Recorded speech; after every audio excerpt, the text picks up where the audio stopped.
Assalamu alaikum. Walaikum salam. Dr. Zakir, we've noticed that nowadays, people are trying to search their spouses on the internet, and many times, like on the Facebook, and sometimes they're not just searching, they're just, adding na-mahrams in their so-called friends list. And when you ask them, like, why have you done this, they say that, it's for probably dawah or Islah-related purposes, let them be there.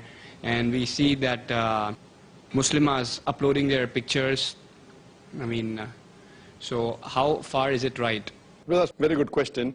That how far is it Islamic for a person to search for spouses, girl for a boy and a boy for a girl, on the internet, uploading the photographs, whether it be for searching, whether spouse, whether it be for doing dawah, etc. I feel that as long as they do not break any rules of the Sharia, that's the normal answer for many things, and even this thing. Come to the mid answer.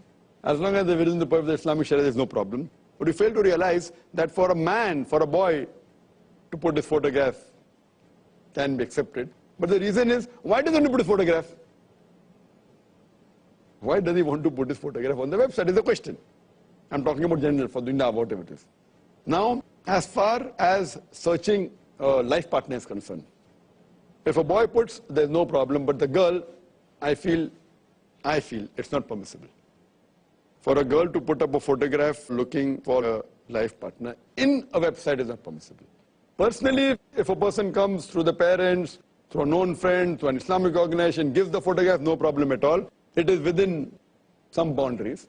And see to it that even that time, when a girl gives the photograph, see to it that if it's rejected, it comes back. Don't distribute 20 here, Fatafat, and then see to it that it's really serious, goes to an Islamic person, goes, and see to it comes back. Or it comes back to a person who okay, keep it. If you show it, get it back. That's very important. But on Facebook, anyone can download it. Anyone can take out a printout. May naam hai on the receipt. So it's out of the question for applying. Magazines are at least okay. Because when you go to a matrimonial column in an Islamic magazine, there it is just the address and a brief sketch. There's no photograph. What is the height? What is the complexion? What is the do's and don'ts? That's fine. That's no problem at all. But going on the website, there are many other things. Then okay, fine. Then you can chat. See, again, chatting. Why you want to chat for? So when you do a personal chatting one-to-one with a na-mahram, whether searching for a life partner or not, I feel, if not totally haram, it is at least makruh. Many scholars have given fatwa it's haram. Many good top scholars have given fatwa it is haram. For a lady to chat, not for searching a mahram, otherwise it's haram. Many scholars have given. I'm not going to that extent. I said, if not that, at least it is makruh. Even while doing dawah. While doing dawah, if a person has his own photograph and everything and conveys and goes and chats and all, fine. If you go in an anonymous name and maintain that, maintain all identity, and go and do dawah, to a certain level, it's acceptable. But while doing dawah, being open, okay, I'm so and so, I'm living so and so, I'm doing dawah and then dawah, what happens otherwise? Therefore, I say a man should do with man and female to female, male to male, female to female. You have that you want to go and do dawah in colleges and then you go in sitting in a room and chatting in a closed room and the third person is the devil. Fine? I'm talking about live. This goes to a certain extent, to a lesser extent, but even on the net.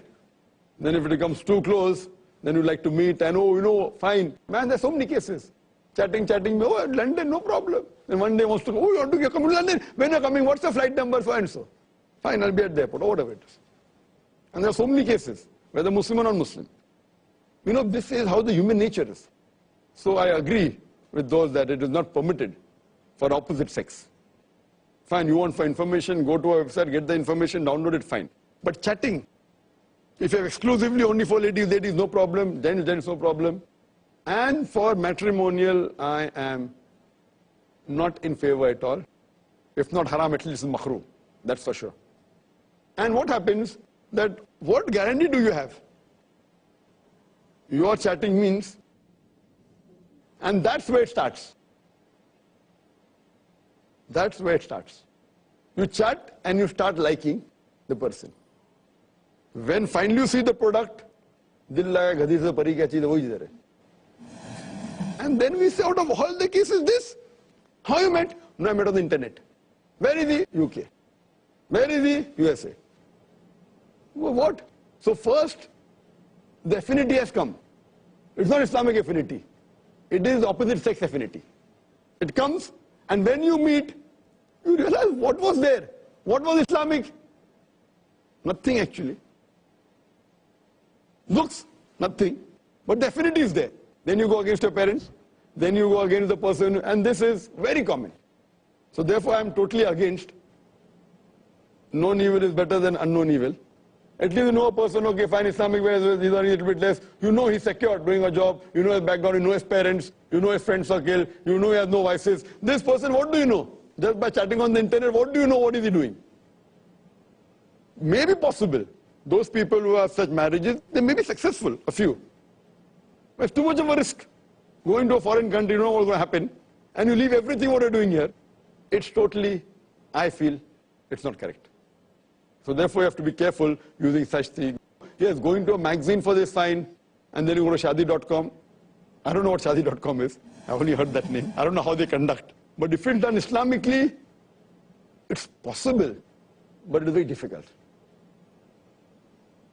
I don't know, there may be some Islamic websites which may be taking precaution not to put photographs, only taking the information like how they do in the magazine. Possible. Maybe, I don't know of any. Maybe, I'm not very internet savvy. I have my staff doing, I hardly use the internet. So in this way, I don't know, but if there is something following all the guidelines of the Islamic Sharia and seeing to it that the girls and don't chat on their own, you go to a bureau, no problem. Go to a bureau, ask for information, someone is moderating in between as a moderator, no problem. But you going chatting live with the person, I feel it's leading you away from Allah subhanahu wa ta'ala. Hope that answers the question. Inshallah, we'll take the next question after a short break. نكاح مبارك